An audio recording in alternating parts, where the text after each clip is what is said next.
We don't need a lot more words today. And quite honestly, I don't know that I have it in me to give more words. How dare you? How dare you upset the order? How dare you step out of your crease and summon us all to this inflection moment? When Mia Mottley speaks, all ears listens. Mia Mottley is truly a leader. So we want to watch this very powerful message from Mia Mottley, and Mia Mottley, she is communicating something. I want you to watch this video until the end. Then I'll be back to comment on the video. Also, if you are new here, please don't forget to hit that subscription button, and also you can comment, like, and share the video. I will come later with a lot of comments. Not just talking the talk will mean. We come to Paris today with a heavy heart, but with hope. We come to Paris today not to reinforce the divisions of the past, the orders of the past, but we come to Paris to identify the common humanity that we share and the absolute moral imperative to save our planet and to make it livable. We don't need a lot more words today. And quite honestly, I don't know that I have it in me to give more words. As I speak to you, my country, that of St. Vincent and the Grenadines and others in the Caribbean, in the Eastern Caribbean, are under a tropical storm watch for Tropical Storm Beth, literally. Yesterday, I had to decide whether to stay or to go. And I chose to stay because it is important that we move to action.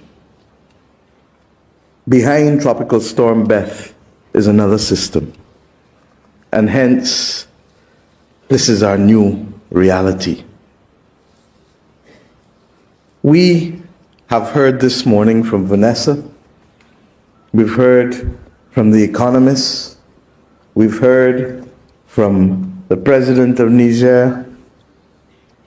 And everyone has spoken truth with feeling, with clarity.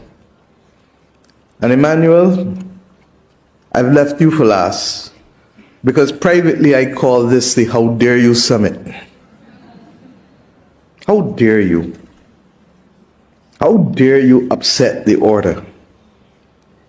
How dare you step out of your crease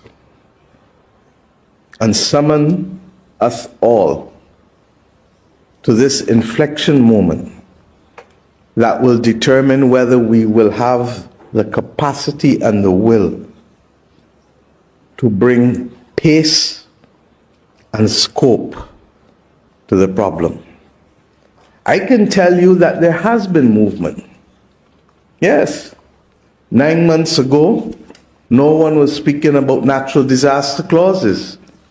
Now we have people wanting to recognize the wisdom of it because countries do need to pause debt payments if they are going to house and feed people who are victims of a climate crisis. Doesn't quite work as well for those who have to move people who are suffering from drought, as the president of Malawi has had to do. So we need to perfect it. 9 months ago, no one was talking about multilateral development bank reform at scale. And Ajay, the World Bank was not as forceful in its commitment to the crisis of climate as it is now. And we wish you all the best because in your hands lies the need for pace and scope. 9 months ago, we were not prepared to discuss issues of debt. And Kristalina, when no one else was stepping up during the pandemic, yes, you led the way, recognizing that your duty was not only to deal with the symptoms of the balance of payments problems, but to go back to the treaty and its underlying objective of securing growth and macro and financial and economic stability. But what is required of us is not simply to mark a card for progress.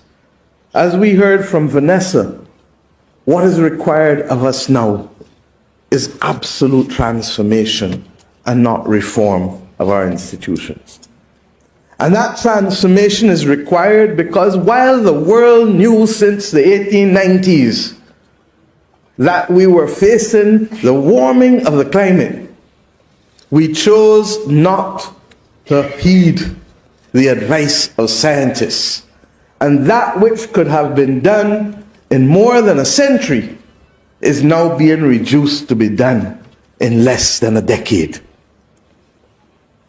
And Secretary General, my heart bleeds for you, because yours has been almost that constant voice in the wilderness.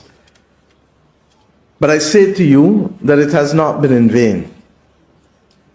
As you heard from President Macron this morning, there is now the beginning of the understanding that poverty and climate cannot be separated, that education and climate cannot be separated.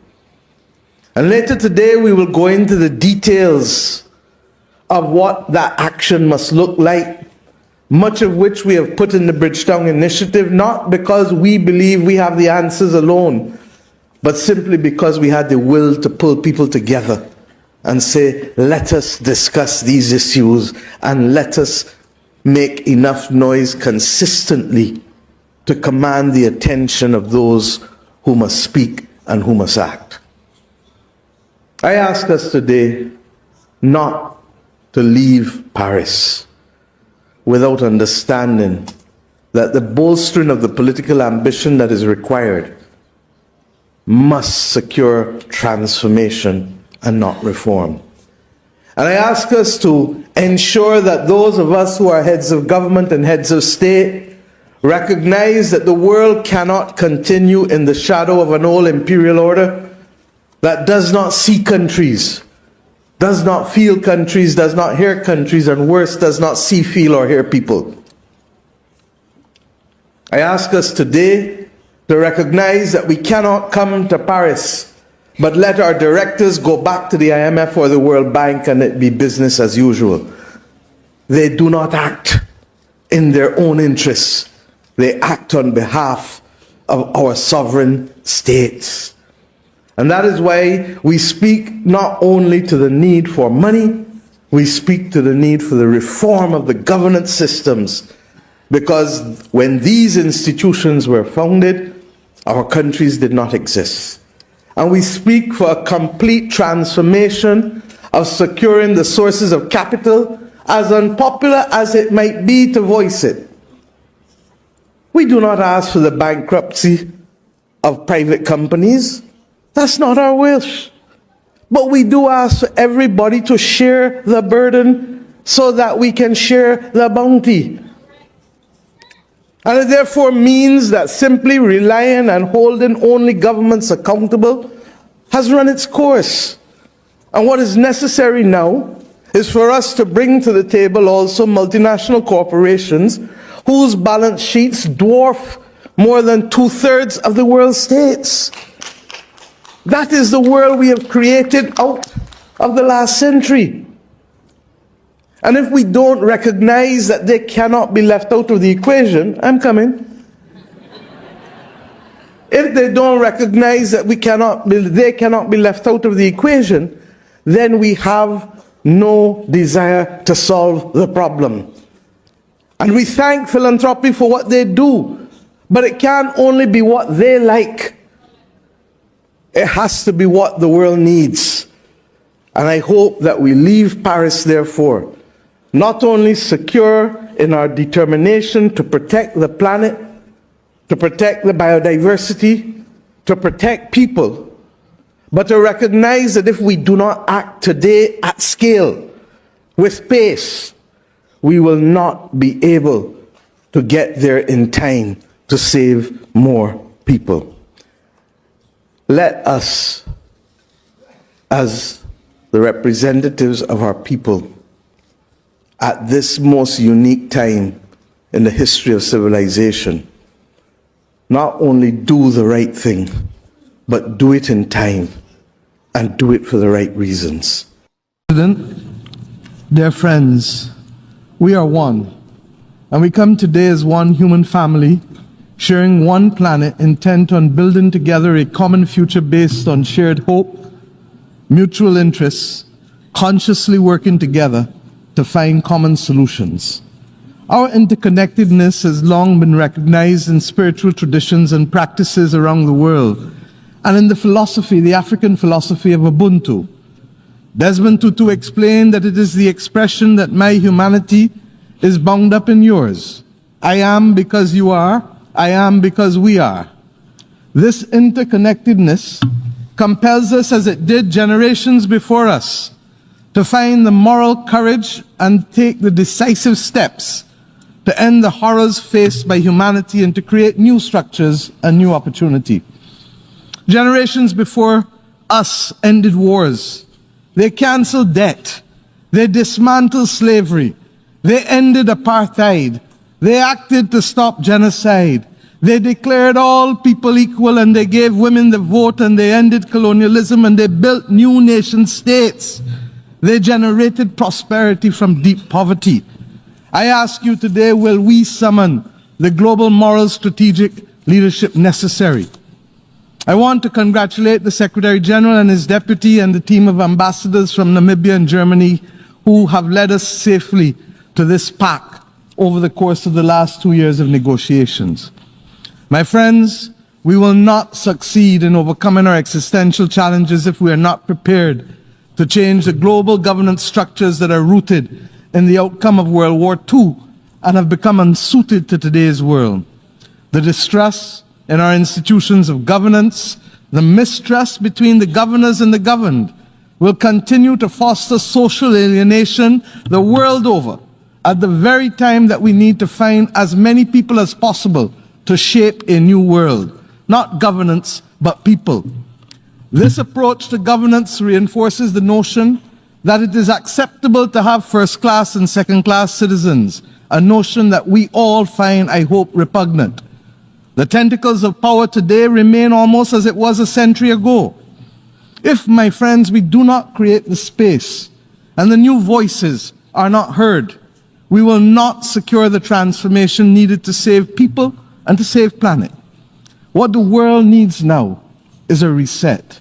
What the world needs now is a little more love. A reset to embrace our common future. A reset that allows us to work together to navigate spaces together. We've seen the floods and the hurricanes, the droughts, the wildfires. They've affected us all. The failure to share the world's resources, which are more than adequate for everyone, will continue to drive us to war and to social disintegration and to migration.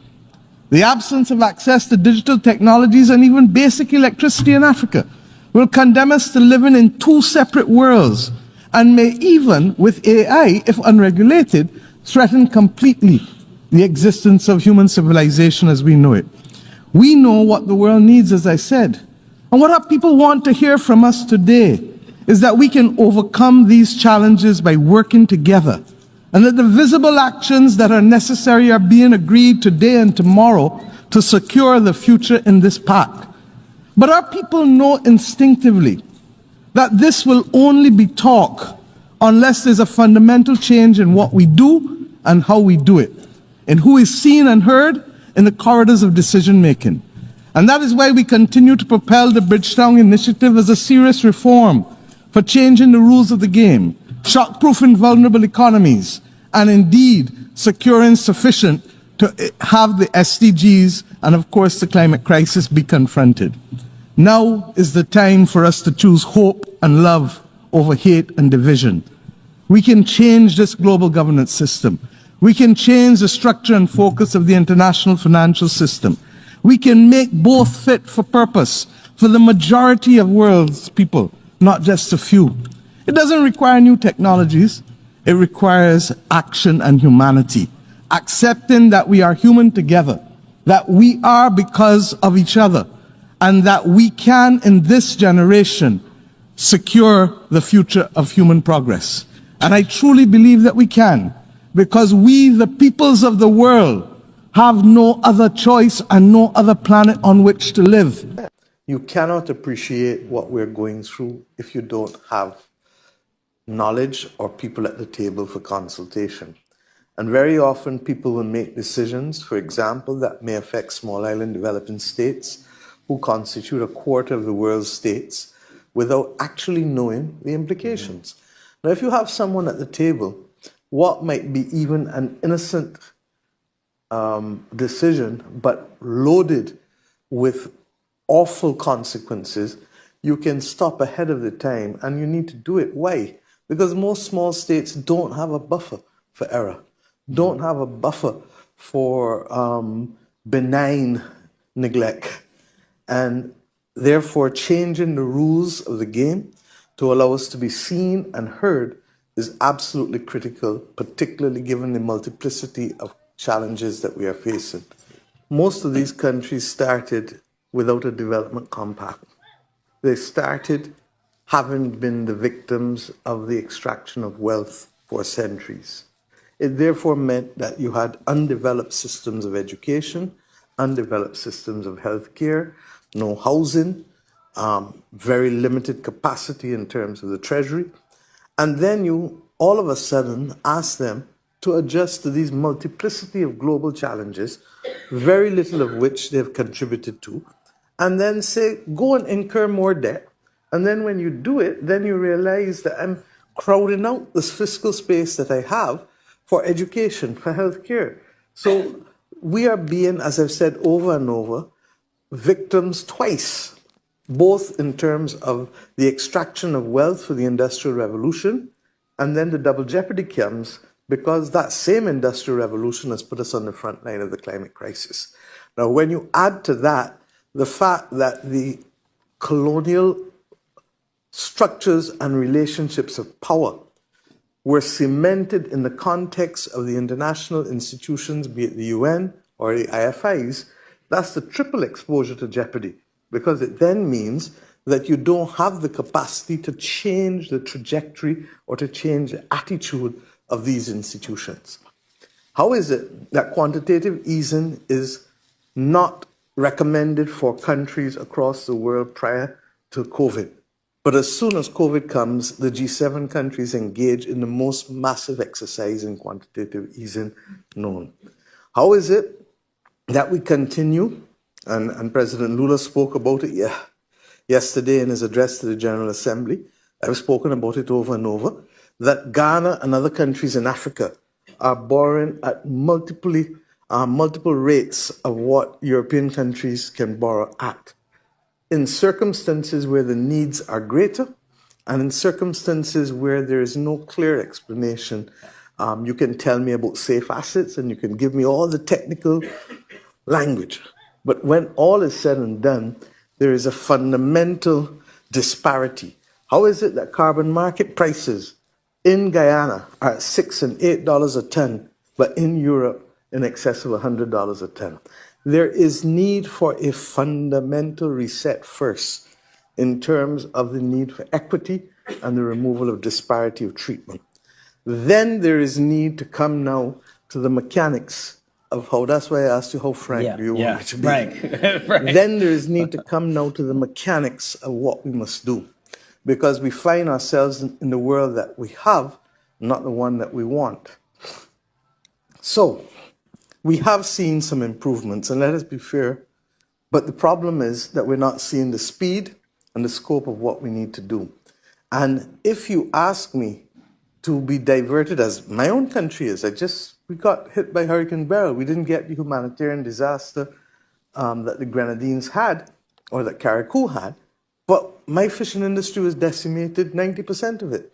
All of my beaches on the West Coast affected. All of my jetties and my fishing harbor completely affected. So I know how to find money to divert, to fix a harbor, a fishing harbor, and I still have to, because of the circumstances of that harbor, it remains vulnerable, so I've got to build a new one as well. But I can't just go straight to the new one because the new one needs 18 months of studies before I can do anything. So I've got to repair immediately and plan for building. But that money would have been otherwise spent with the fiscal space that I need to have in areas of healthcare or in fighting crime or in building education. Yeah. So I give you that example where harsh choices have to be made and where very often the best made plans are put aside, not because of anything we have done, but because within 72 hours you're told, get yourself ready. God knows what's going to happen in Cuba and Florida with Helen as we speak. And what we're missing is that's just the heart attacks. Let's deal with the chronic NCDs of climate. That's water, drought. That is wildfires. The other things that are literally decimating the capacity of communities to live. And the big one, and you and I have talked about this in DC, is the role that the absence of insurance, affordable insurance, will play in completely changing the deal, because the whole financial system is premised on, if I want a mortgage, I need insurance. If I want to borrow from a bank, I need insurance. Well, if you're not underwriting risk for wildfires anymore in California, and you are either increasing the cost of premium or not underwriting risk for hurricanes and floods in certain parts of the US, people will just move to another state. But in my country, and in the other sovereign countries of the Caribbean, where are they going to move to? The reality is that we've seen where the benefits have been. But because some of these benefits have not sufficiently trickled down to the people who need it at the bottom, we have the rise of populism, and let us call it for what it is. The bias against migration is rooted in historic injustices and attitudes. So we need to be able to sell and to explain to people how they benefit. The truth is that a trade war between China and the US just puts the whole world at risk. And that's not in anyone's interest. And at the end of the day, it actually makes it worse for both countries because they still live within a global ecosystem. We have accepted that the scale of nervousness and anxiety means that we will no longer go only for efficient supply chains, but we will go for resilient supply chains. And it's probably going to take another 2 or 3 decades before we turn the corner again back to be able to work in that seamless manner that we do. Oh, you have seen that powerful speech from Mia Montley, and what Mia Montley, in simple term, she's trying to say is that he argues that we have this global financial institution like the IMF, a World Bank that were built after World War II and cannot handle modern problems like climate change and also the inequalities.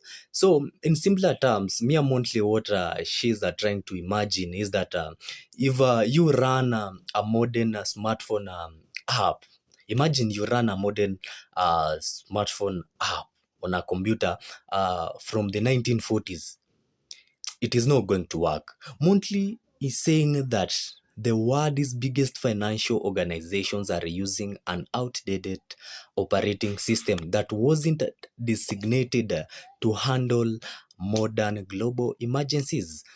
Yeah, he's talking about the IMF and the World Bank. They were built during a World War II, and they are unable to handle modern problems like climate changes. And I've given you an example. Imagine you trying to run a modern smartphone app in a computer that was built in 1946. that computer is going to crash completely. So we must get sense out of this. So that is the reason why Mia Montley she's speaking about this. Also, he argues that we must have a plan to vulnerable nations pause their debt payment and get quick emergency cash when hit by climate disaster, so they don't financially collapse. So in simpler terms, what Mia Montley is saying, to think of this as an emergency insurance policy for poor countries.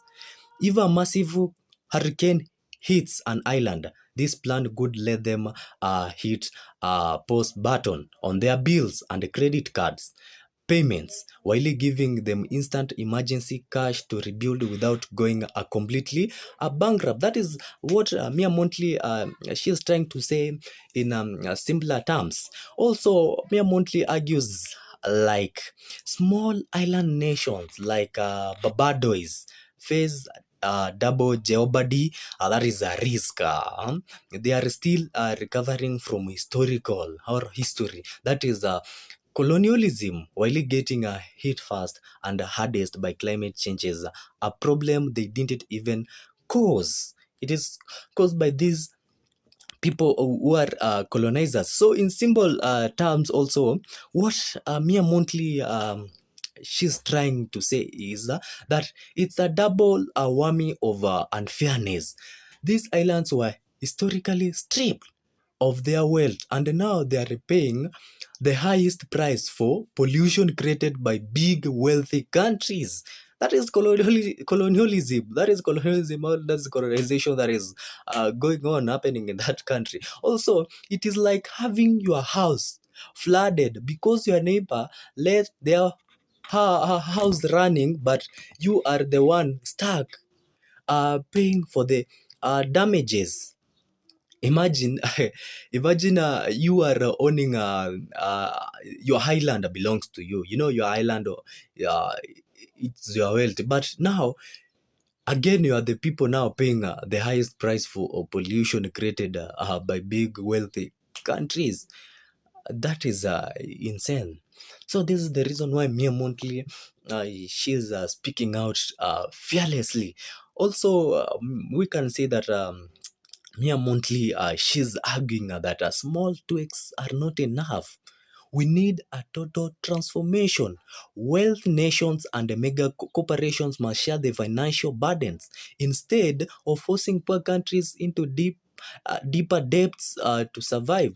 You know, what I can tell you that also for a country like to develop, we must also we believe that we must go to those developed nations so that we may go and carry or loan them so that we can bring the money back to our country for development. But Amir Montley saying that wealthy nations and mega corporations must share their financial burdens instead of forcing poor countries into deeper debts to survive. That is completely insane. And what maybe Mia Montley she's trying to say is that you can't fix a totalate car with a teeny band aid. That is, it can't work.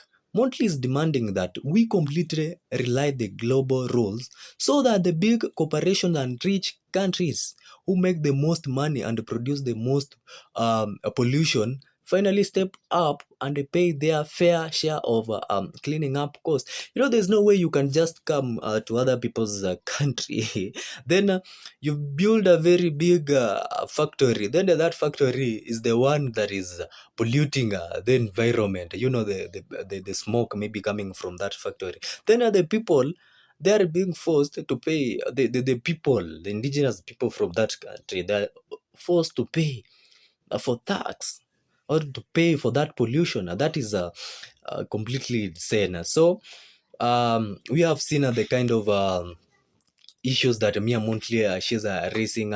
So she's talking about in simpler terms the system failure, also the bridge down initiative, also the climate. He's talking about the climate justice. Also, she's calling for transformation. Otherwise, thank you for watching that video. I do really appreciate. Until next time.